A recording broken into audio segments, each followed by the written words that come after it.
So today is kind of a gloomy day here in the neighborhood. Most of the leaves are gone.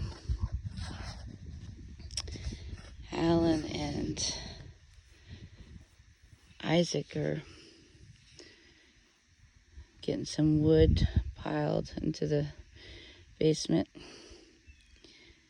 for winter. Not a fan of winter. I mean, it's pretty, and I enjoy the clean looking, but I'm not a big fan of cold. And here they come with Molly trailing behind them. Molly's a good protector.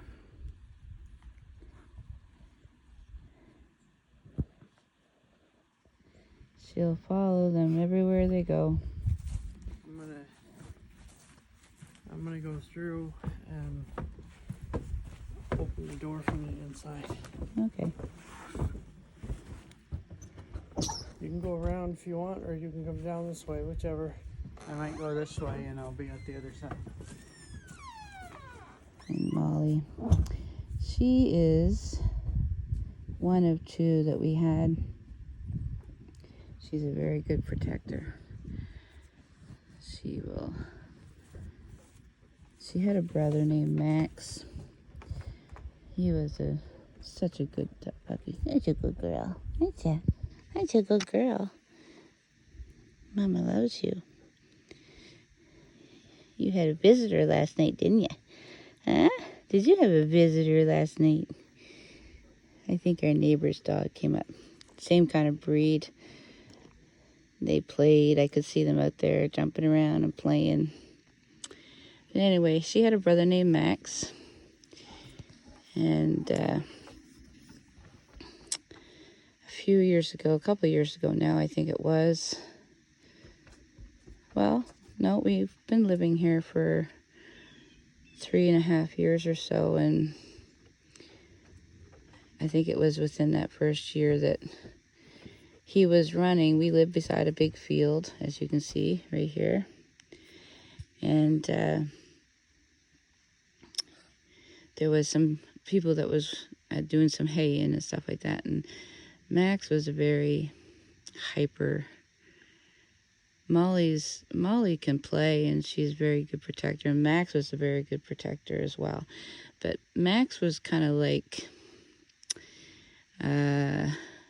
he just loved to play. He loved to chase and play and have fun. And he could be serious when he needed to, and he could protect when he needed to. But other than that, he just loved to play and chase and have fun. And so he was, the people that was working there, they knew him from years, before we came. Because when we got the house, we inherited the dogs, which was wonderful. Anyway, so he was chasing along, and they had made fresh new road, and it wasn't completely smooth yet. And he lost his footing, and one of the tires of the vehicle ended up running over his leg. And he's a big dog. He was a big dog, probably about 160, 180 pounds, something like that. They're Great Pyrenees, I believe it's called. Anyways, so we had to bring him to the vet, and they had to amputate one of his legs. And he did good for a while. Had to help him until he got on his bearings kind of thing. But he did really good for a while. But it was probably 6 months or so later that he started to go downhill, and we lost him. And that was a very sad, sad day. Lots of tears. And poor Molly, she misses her brother Max. But we have friends down the road just down the road from us, that has Great Pyrenees as well. And they play back and forth some and visit back and forth some. So, but anyway, they're really good dogs. I highly recommend if you're living somewhere where you need, even like, I think they're bred for protecting cattle and farm animals and stuff like that. But they will do everything they can to protect their people and their land and the animals that live there and stuff. So very pleased with them. She's getting a little older now, so we're gonna probably have to try to invest in some more. But anyway, so I just thought I'd sit here and talk a little bit. I don't know really have any theme of what I want to talk about, but I was going to video Alan and Isaac as they went back and forth with the wood just for some amusement or whatever. But they must be opening the doors down there and stuff. But anyway, it's a nice, cool, brisk morning. And here they are, getting some wood in. Isaac's showing off. Typical 16-year-old, I guess. But just thinking today about the goodness of God. We go through a lot of things in life, and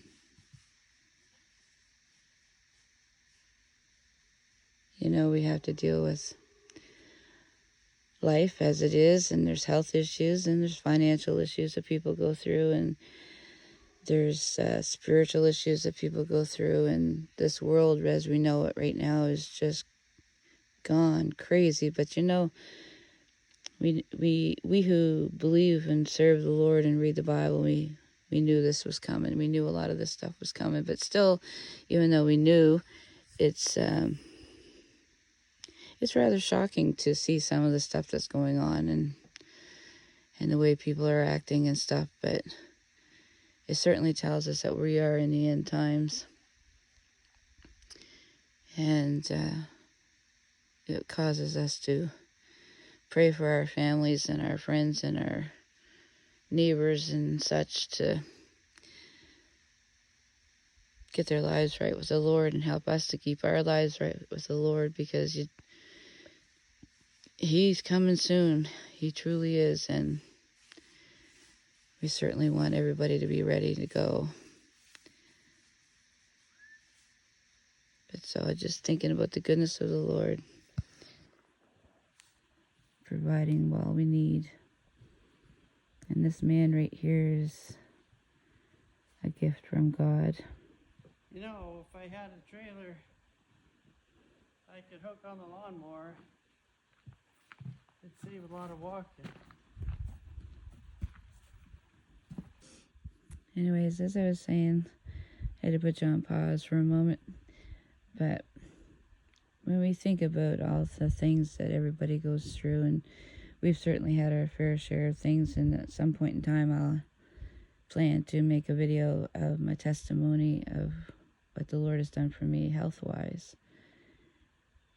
But the Bible promises that He'll never leave us nor forsake us, and He promises that He will provide. He says He's not, and I'm paraphrasing, of course, because I'm out here and I don't have my Bible to look it up so I can quote it completely correctly, but He does promise that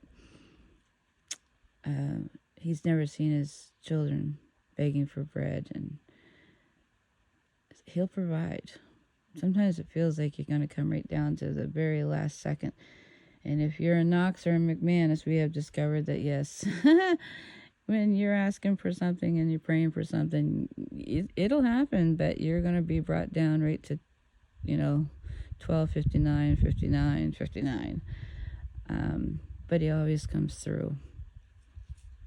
And I think sometimes if we just learn to get our mindset of, yes, the Lord is going to do it for us, and we don't get all worked up, we'll probably save ourselves a lot of mental stress. And there's my wonderful husband right there. Worked all night, He's an RN. And now he's out here doing wood. But anyway, you guys have a good day. And we love you and we appreciate you. God bless.